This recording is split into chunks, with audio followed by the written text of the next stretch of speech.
Dari sekian banyaknya sosok-sosok yang sering merasuki ibu, beberapa di antaranya, aduh merinding, beberapa di antaranya adalah yaitu 3 sosok dari kakak-kakaknya ibu itu sendiri. Hai, wassalamualaikum warahmatullahi wabarakatuh. Terima kasih sudah klik video ini. Oke, jadi di malam Jumat ini seperti biasa aku datang lagi kembali menemani kalian untuk membawakan satu kisah horor Wawa part 164. Nah, di KW malam ini aku akan menceritakan satu kisah yang bisa dibilang sangat berbeda dari kisah-kisah sebelumnya. Karena baru sekarang ini aku mendapati ada kejadian horor semacam ini, Kejadian horor yang Wawa ceritakan ini dialami sama keluarganya, khususnya ibunya nih. Dimana pada saat itu ibunya ini sering kali, sangat sering mengalami kesurupan. Tapi uniknya dari sekian banyak sosok-sosok yang pernah merasuki ibu ini, yang paling sering datang merasuki sang ibu adalah sosok kakak-kakaknya ibu sendiri. Mereka adalah kakak-kakaknya ibu yang meninggal sebelum sempat bertemu dengan ibu di dunia nyata, Tapi meskipun begitu, sosok-sosok ini tuh selalu siap dan juga selalu siaga gitu loh, dalam menjaga ibu nih dari gangguan-gangguan makhluk lain. Dan puncaknya adalah ketika sang ibu ini menghilang karena sosok jahat.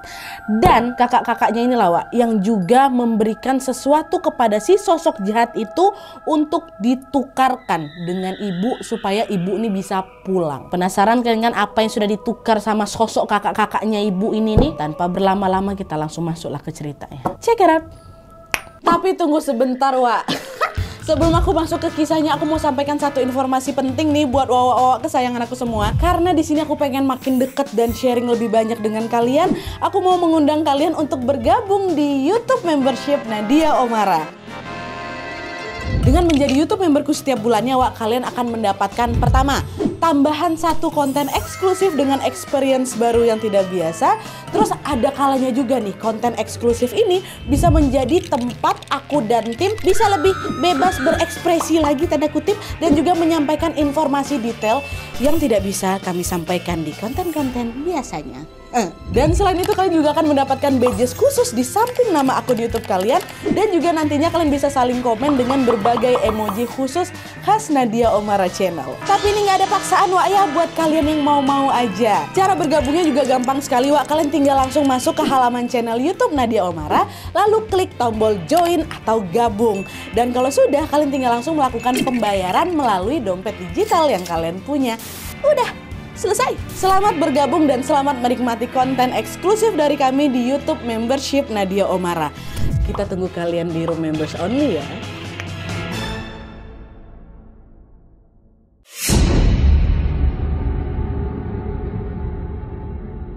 Oke, jadi kisah yang aku sampaikan malam ini dikirim sama kita yang namanya Hanum dari Jogja loh. Halo Hanum. Tapi daerah istimewa Yogyakarta maksudnya, bukan kota Jogjanya ya. Nah, seperti yang aku bilang tadi, pengalaman mistis yang diceritakan sama Hanum ini dialami oleh keluarganya, khususnya ibunya. Dan sebelum kita masuk ke ceritanya, aku mau jelasin dulu tentang latar belakang dari keluarganya Hanum ya. Nah, jadi pada saat ini Hanum sudah berusia 23 tahun. Kita sebut aja nama ibunya Hanum ini Bu Siti dan nama ayahnya Pak Rahman. Nah, Hanum ini adalah anak ketiga dari 5 bersaudara. Anak pertama perempuan namanya Mbak Lisa, kedua Mas Joko, ketiga Hanum, keempat Budi, dan yang paling bungsu Adit. Cewek cuman Hanum sama Mbak Lisa aja, cowok ya. Nah, kebetulan pada saat kejadian ini Mbak Lisa si anak sulung ini sudah menikah dan tinggal bersama suaminya di rumah yang memang masih berada satu kawasan yang sama atau satu desa yang sama dengan tempat tinggalnya Hanum sama ibu bapaknya. Mereka tinggal di salah satu kabupaten di Yogyakarta yang tentunya aku nggak bisa kasih tahu detailnya di mana, tapi yang jelas tempat tinggal mereka ini berada di sebuah kampung yang memang cukup jauh dari kota, Dan rumah keluarganya Hanum ini adalah rumah paling ujung yang ada di di kampung tersebut. Suasana sekitar rumahnya Hanum ini masih sangat asri, karena dikelilingi oleh bukit-bukit dan juga hutan milik pemerintah. Nah, hutan dan bukit-bukit tersebut didominasi oleh pohon-pohon jati yang lumayan rimbun-rimbun kali tuh. Kalau malam tiba daerah tuh gelap kali Nadia, karena memang penerangannya ya cuman berasal dari cahaya bulan aja waktu itu. Itulah kenapa kalau udah malam Hanum dan keluarganya ini lebih suka menghabiskan waktu di rumahnya aja, nggak keluar-keluar. Apalagi keluarganya Hanum ini memang lumayan peka gitulah dengan hal-hal tak kasat mata. Dan yang paling sensitif di antara keluarga itu adalah Bu Siti, ibunya Hanum. Hanum bilang, wah ibu aku nih Nadia sering kali dia melihat penampakan. Bahkan kalau lagi diajak pergi keluar bentar aja malam-malamnya, ibu aku tuh lebih sering menundukkan kepalanya di sepanjang jalan karena ibu nggak berani nengok itu terlalu banyak, dan dia juga nggak mau jadi pusat perhatian hantu-hantu yang tahu kalau oh dia bisa nengok kami nih gitu loh. Takut tersampuk, takut ngikut lah gitu ha. Dan nggak cuma itu aja, wak, kayak aku bilang tadi, Hanum ini juga bilang kalau ibunya ini sering kali kesurupan. Sering, jangan sepele kalian seringnya nih, dalam 1 minggu ibunya ini bisa 2 kali kesurupan. Apa nggak sering itu? Dan biasanya ada jadwalnya, biasanya tiap malam Rabu sama malam Sabtu selepas jam maghrib pasti kesurupan mama kami itu. Dan saking seringnya ibu ini kesurupan, wak, sampai-sampai hal itu menjadi sesuatu yang sangat biasa dan sangat wajar bagi Hanum dan juga keluarganya. Dari kecil kami tengok ibu kami itu kesurupan, adik aku yang kecil nggak ada takut-takutnya nengok mama kami kesurupan, kata. Nah yang menarik dari kebiasaan ibu yang suka kesurupan ini, wak, katanya hal itu ada hubungannya dengan keluarganya ibu sendiri, wak. Kok bisa, Nat? Ini aku selipin lah sedikit tentang keluarganya ibu, wak, ya.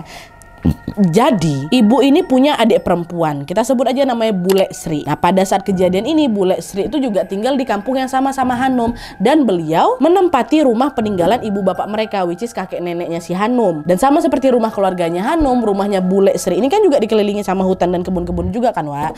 Tapi yang membuat suasananya jadi menyeramkan di malam hari adalah di pojok kebun dekat sekitar rumahnya Bule atau rumah nenek kakek ini, wak, ada 3 kuburan bayi yang berjejer dengan rapi. Nah 3 kuburan bayi itu rupanya makamnya Mas dan mbak-mbaknya Bu Siti atau Bu Sri. Om dan tante-tantenya Hanum, wak. Mereka ini tidak lahir dengan selamat, ya. Nah karena 3 kakaknya ibu ini lahir dengan tidak selamat, otomatis ya kan ibu belum sempat lah ketemu sama mereka secara langsung kan. Nah tapi inilah dia yang ku bilang bagian yang menariknya itu, wak. Kalian tahu, meski tidak pernah bertemu secara langsung, nyatanya ibu aku tuh Nadia tetap mengenal dan berhubungan baik dengan kakak-kakaknya itu. Kok bisa, Hanum? Kan mereka belum sempat lahir tuh. Ya kayak aku bilang tadi, wak, dari sekian banyaknya sosok-sosok yang sering merasuki ibu, beberapa di antaranya, aduh merinding, beberapa di antaranya adalah yaitu 3 sosok dari kakak-kakaknya ibu itu sendiri. Bahkan nih, wak, ya, saking seringnya ketiga sosok kakak ini datang merasuki ibu, Hanum sama keluarganya tuh, wak, ya jadi ikutan akrab sama mereka bertiga, wak. Dan sebenarnya di kisah ini Hanum nggak bilang apakah sosok kakak-kakaknya ibu ini punya nama atau enggak, tapi buat memudahkan cerita ini kita kasih nama aja lah mereka bertiga nih, wak, ya. Hanum bilang pokoknya salah satu sosok kakaknya ibu ini perempuan. Nah kakak pertama perempuan ini, nah dia suaranya lembut kali. Nah kita sebut aja namanya Bude Rahayu, ya. Nah terus ada lagi nih yang kedua, sosok perempuan juga yang suaranya galak, agak ketus lah gitu. Nah, ini kita sebut namanya Bude Atun. Dan yang terakhir laki-laki, wak. Ini kita sebut aja namanya Pak De Harno, ya. Jadi Bude Rahayu ini yang agak lembut kalau kemasukan, Bude Atun yang agak ketus, agak cuek gitu kan kalau misalnya kemasukan. Terus yang terakhir laki-laki Pak Harno. Oke? Nah lanjut lagi, wak. Jadi awalnya semua berjalan baik-baik saja. Ibu kesurupan tuh udah macam biasa kali sama kami, Nadia. Ya kayak aku bilang tadi, mereka bahkan bisa berhubungan juga dengan tante-tante dan omnya ibu. Sampailah pada suatu malam kan, wak, ketika ibu kesurupan lagi nih ya, secara mengejutkan ibu menunjukkan perilaku yang sangat berbeda. Tidak seperti biasanya. Entah kenapa pada saat itu sosok yang merasuki ibu ini sulit kali dikeluarkan, Nat. Bahkan bapak aku nih ya, yang udah biasa menangani ibu lagi kesurupan, mendadak kewalahan loh. Nggak bisa bapak aku, biasanya bapak aku sendiri bisa. Akhirnya gara-gara ayah nggak tahu harus melakukan apa, sosok di dalam tubuhnya ibu nggak mau keluar, ayah pun meminta anak keduanya Mas Joko untuk manggil Mbak Lisa. Mbak Lisa kan anak sulung tuh, kan beda rumah kan sekarang. Udah tolong panggilin Mbak Lisa, suruh balik ke rumah sini, kumpul dulu sama-sama, kita bantu ibu sama-sama, kata si bapak. Nah, pergilah kan Mas Joko ke rumah Mbak Lisa. Sampai di rumah Mbak Lisa, wak, Mas Joko langsung bilang, mbak ayo mbak sekarang pergi ke rumah, pulang, ibu kesurupan katanya. Lo ngopo toleh? Ibu kan udah biasa kesurupan, kenapa kamu jadi sepanik ini? Kata Mbak Lisa.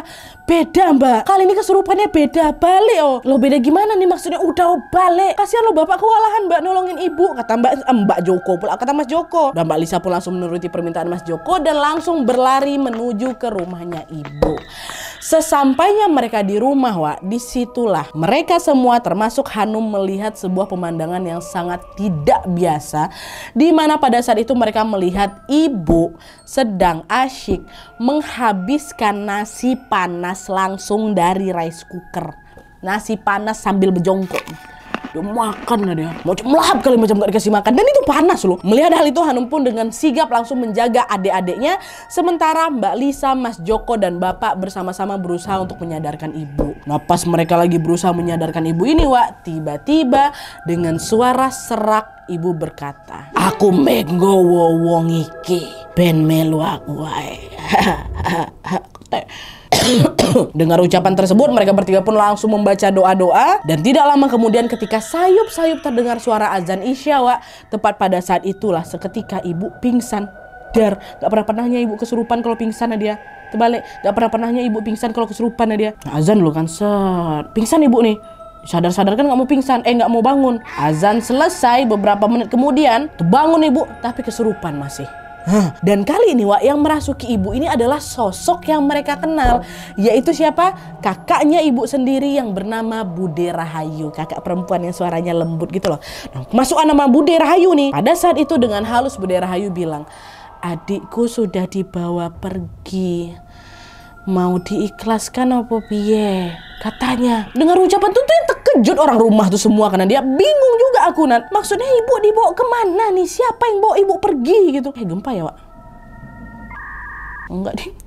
Udah oleng aku nih, kayak macam gempa tadi. Entah apa yang dimaksud dibawa pergi sama Bude Rahayu ini, Wak, tapi yang jelas pada saat itu air mata mereka semua langsung pecah, nggak kebendung sama sekali, nangis semuanya. Seayah-ayah pun nangis waktu itu. Nadia, "Jangan Mbak Ayu, jangan, tolong kami.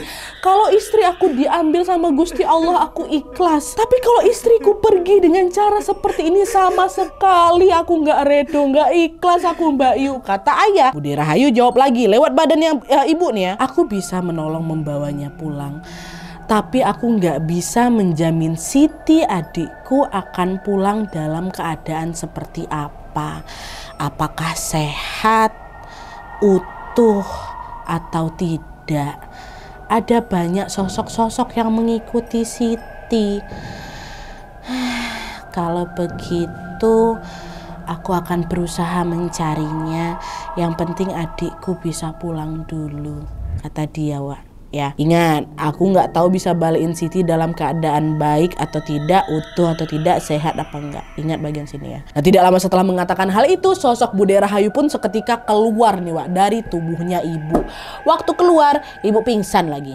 Kan? Nah, setelah Bude Rahayu ini pergi entah kemana, sekarang gantian Mbak Lisa lah yang nanya ke ayah. Sambil nangis lah kan Mbak Lisa bilang, "Ayah, kok ibu bisa sampai kayak gini? Kenapa ya? Kenapa tadi malah Bude juga bilang banyak yang ngikutin ibu? Emangnya ibu habis ngapain?" Nah, mendengar pertanyaannya Mbak Lisa, disitulah Wak, ayah mulai cerita semuanya. Soalnya tumben-tumbenan ini kan, biasanya ibu kesurupan gak pernah kayak gini loh. Kesurupan udah masuk keluar udah kayak gitu aja. Ini kenapa sampai pingsan, sampai itulah kata-kata juga menyeramkan kali, ibu dibawa pergi kayak gitu kan. Nah, disinilah ayah baru bilang kalau ternyata pada waktu maghrib tadi ibu ini baru aja pulang dari arah hutan. Ibu memang sering pergi ke hutan itu gara-gara ibu berladang di sana, Wak. Dan karena rumah mereka ini berada di paling ujung kampung, biasanya ibu ini akan pulang lebih awal dulu supaya pada saat sampai di rumah kondisi langit ini masih terang.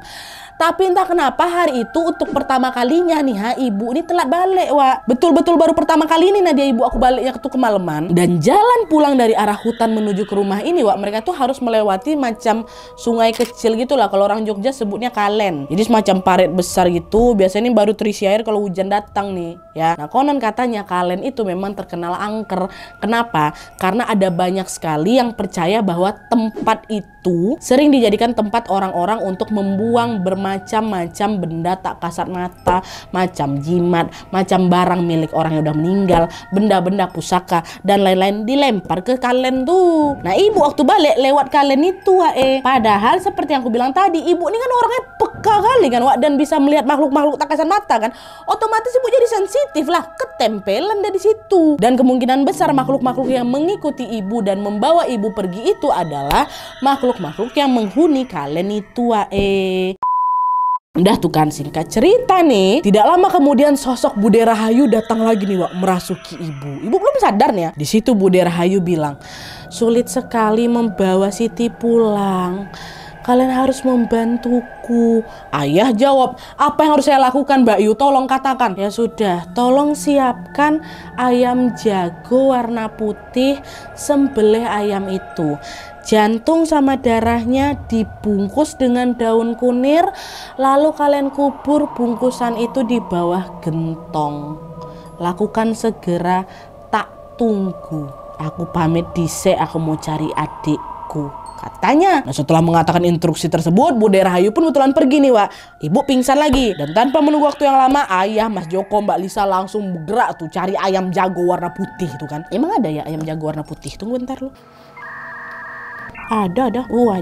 Mantap. Nah, selagi mereka mencari ayam jago tersebut, tugasnya si Hanum Wawa kita ini adalah tetap tinggal di rumah untuk menjaga adik-adik mereka dan juga menjaga tubuh ibu yang masih pingsan, kan? Nah, selang beberapa lama kemudian, ayah, Mbak Lisa, Mas Joko pun akhirnya kembali pulang dengan membawa seekor ayam jago berwarna putih. Entah dari mana lah mereka dapat, pokoknya hari itu juga mereka dapat mereka dapat bawa ayam itu balik ke rumah Nadia. Nah, langsung disembelih sama mereka dan mengikuti instruksi dari Bude Rahayu tadi. Dan setelah semuanya selesai mereka lakukan, ayah pun menghampiri tubuh ibu yang masih pingsan itu sambil berbisik di telinganya. Mbak Yu, jantung ayamnya sudah tak kubur. Sekarang tolong bawa istriku pulang, kata bapak. Nah, tepat setelah ayah mengatakan hal tersebut, Wae, sesuatu yang sangat mengejutkan tiba-tiba terjadi lagi, di mana dengan kondisi mata yang masih terpejam, mulut ibu ini tiba-tiba tampak komat kamit nih. Macam lagi bacain doa. Lalu ajaibnya sekitar 15 menit kemudian tiba-tiba ibu tersadar langsung. Ibu akhirnya berhasil pulang dan bangun nih. Tapi ketika ibu akan menggerakkan badannya, Wak, disitulah mereka tahu bahwa ternyata setengah tubuh ibu sudah dalam kondisi kaku dan tidak bisa digerakkan. Macam orang lumpuh ibu, Wak. Di satu sisi kami senang Nadia nengok ibu kami akhirnya sadar balik nih kan. Tapi di sisi lain tuh ya sedih juga kami nengok ibu kami lumpuh setengah nih. Apa nggak langsung menangis sesungguhkan semua mereka rame-rame di situ? Nggak tega nengok kondisi ibu kayak gitu ya kan. Tapi di sini kalian masih ingat kan apa yang disampaikan Bude Rahayu waktu itu, Wak? Masih ingat? Notice nggak kalian? Bude tidak bisa menjamin bagaimana kondisi ibu setelah pulang. Apakah sehat, apakah utuh atau tidak. Sehingga apa? Disitulah kami cuma bisa ikhlas saja Nadia menerima apapun kondisi ibu. Yang penting ibu balik dalam keadaan hidup dan selamat. Walaupun dengan kondisi kayak gini. Soalnya udah dinotis duluan sama, udah diingatkan duluan sama Bude Rahayu kan, Wak. Aduh pusing pala aku langsung. Nah dah tuh kan, singkat cerita, Wak, keesokan harinya ibu pun langsung dibawa ke rumah sakit untuk diperiksa lebih lanjut bagian tubuhnya ibu yang lumpuh itu. Tapi anehnya di sini, Wak, pada saat dokter memeriksa kondisi ibu, dokter bilang bahwa semua hasil pemeriksaannya tampak normal dan tidak ada gangguan apa-apa. Untuk sementara pada saat itu mereka menyimpulkan bahwa kalau mungkin ibu terkena gejala stroke ringan. Untuk observasi lebih lanjut, ibu boleh rawat jalan waktu itu kata dokter. Asalkan kalau nanti kondisinya ternyata memburuk, maka ibu harus segera langsung dibawa ke rumah sakit. Itu aja pesan dokter, Wak. Udah kan? Karena pemeriksaan medis tidak menunjukkan hasil yang gimana-gimana, akhirnya ya udah Hanum sama keluarganya pun bawa ibu balik ke rumah nih. Nah, sesampainya di rumah lagi-lagi ibu menunjukkan sikap yang sangat aneh, Wak. Ingat tadi aku bilang apa? Ibu ini kan biasanya kesurupan seminggu berapa kali? 2 kali ya kan? Nah, sejak kejadian itu Nadia entah kenapa intensitas ibu kesurupan tuh jadi makin sering lagi.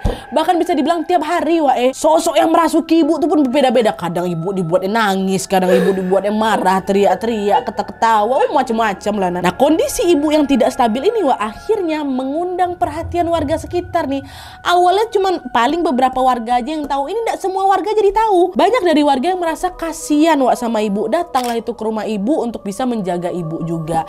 Alhasil mereka pun akhirnya jadi ikut ngelihat langsung bagaimana ibu ini berkali-kali kesurupan. Termasuk ketika apa? Ketika ibu kerasukan sosok kakak-kakaknya, Bude Rahayu. Mereka tengok, Bude Atun, Pak Harno, tengok semua warga-warga di sana tuh. Lama-lama bisa akrab juga aku rasa tuh, Wak. Nah, terus memasuki hari ke-7 sejak ibu sakit lumpuh itu, Wak, kondisi ibu masih belum juga membaik. Bahkan di hari ke-7 ibu ini justru semakin parah lagi sakitnya, dimana pada saat itu ibu kesurupan full seharian.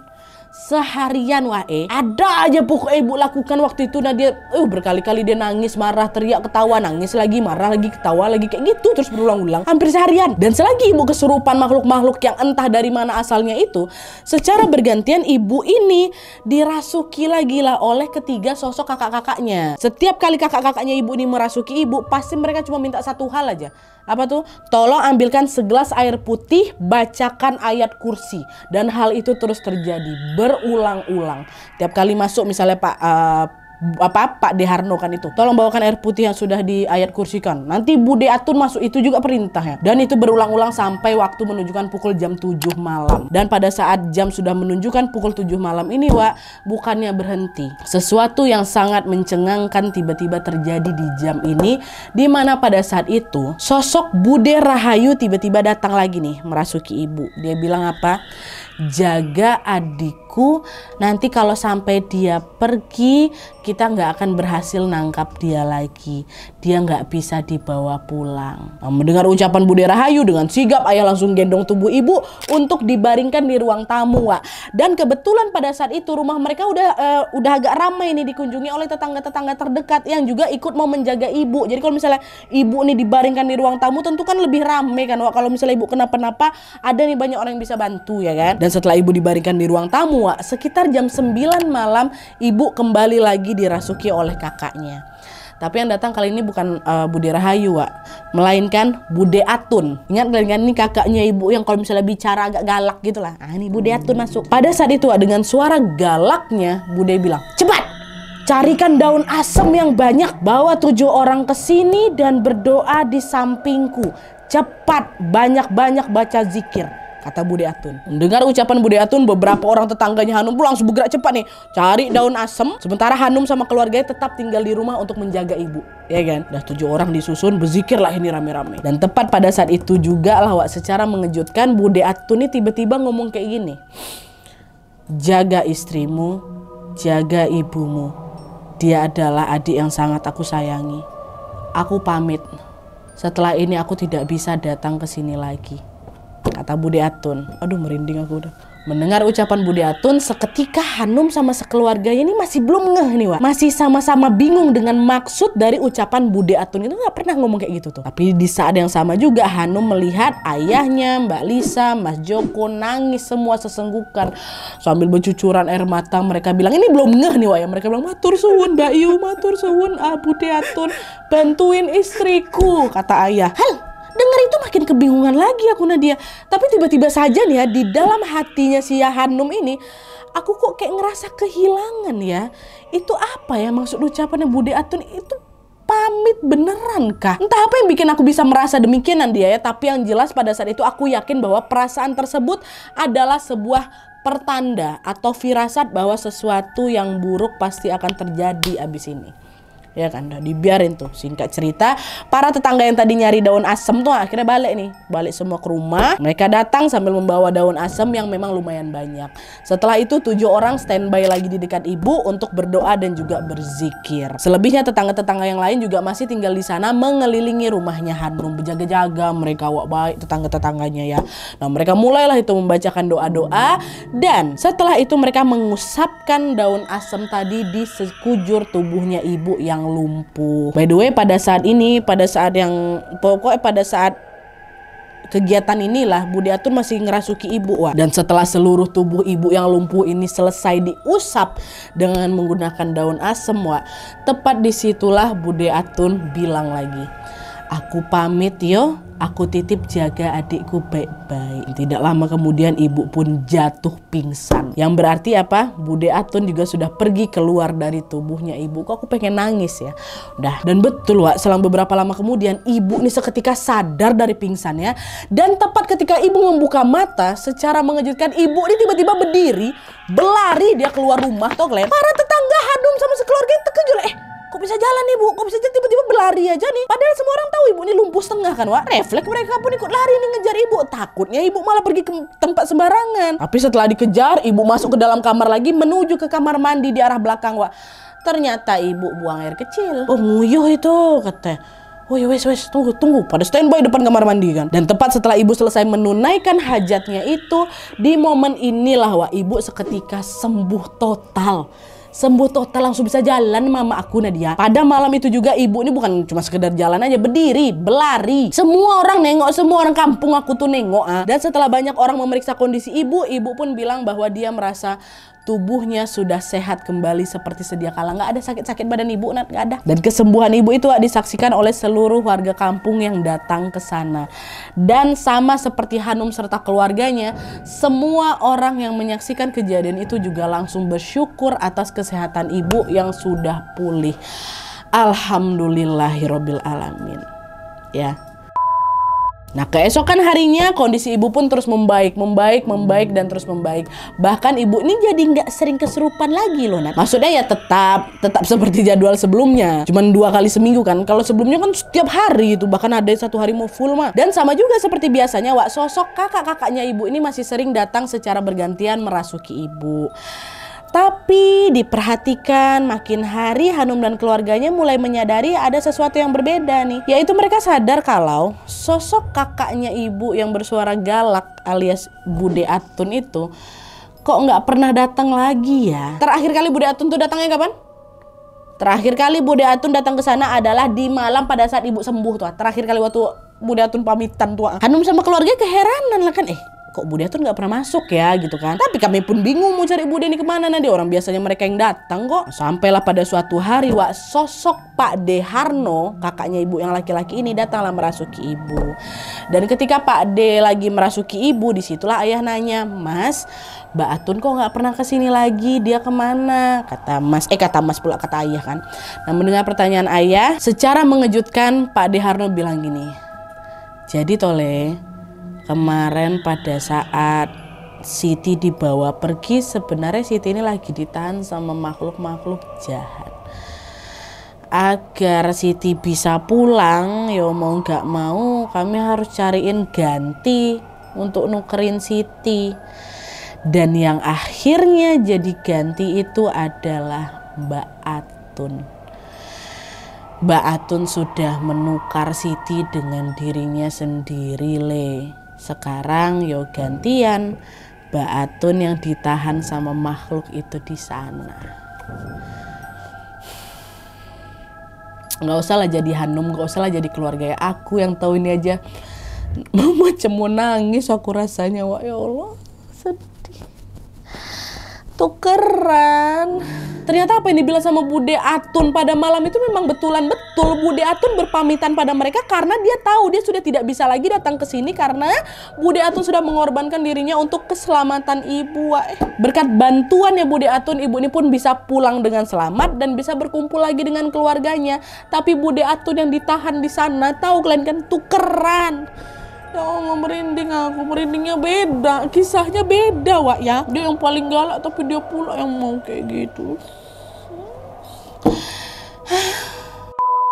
Oke, Wak, jadi itu tadi kisah tentang ibu dan sosok kakak-kakaknya. Sampai sini kalian pasti tahu kan kenapa KHW malam ini tuh aku kasih judul tukeran. Ya karena itu tadi, Wak. Ibu yang konon katanya sempat dibawa pergi oleh makhluk-makhluk jahat ini akhirnya berhasil selamat setelah ditukar oleh sosok kakaknya sendiri yaitu Bude Atun. Dan FYI juga, Wak, Hanum beserta keluarganya sempat menceritakan kejadian ini ke salah satu orang pintar nih. Dan apa yang dikatakan oleh orang pintar tersebut ternyata sama dengan apa yang disampaikan oleh sosok Pak De Harno. Bude Atun ini betulan ditahan di sana, Wak. Ternyata di sini kayak kasih sayang seorang kakak kepada adiknya memang nggak terbatas ruang dan waktu, Wak ya. Bahkan sampai udah beda alam sekalipun ya, sosok kakaknya ibu ini masih selalu menyayangi dan juga menjaga ibu dengan tulus. Kita doakanlah sama-sama semoga Hanum beserta keluarganya selalu sehat, Wak ya. Amin ya robbal alamin, ya Allah Hanum. Oke, Wak, jadi sekian dulu videonya. Terima kasih banyak yang sudah menonton. Kalau kalian suka video ini, klik like-nya. Jangan lupa komen di bawah untuk ide dan saran-saran untuk video selanjutnya. Jangan lupa nyalain notifikasinya supaya kalian tahu kalau aku upload video baru. And as always, jangan lupa untuk klik tombol subscribe supaya kalian sama-sama tahu informasi menarik dan menegangkan dari channel aku. See you next video, Wak. Bye.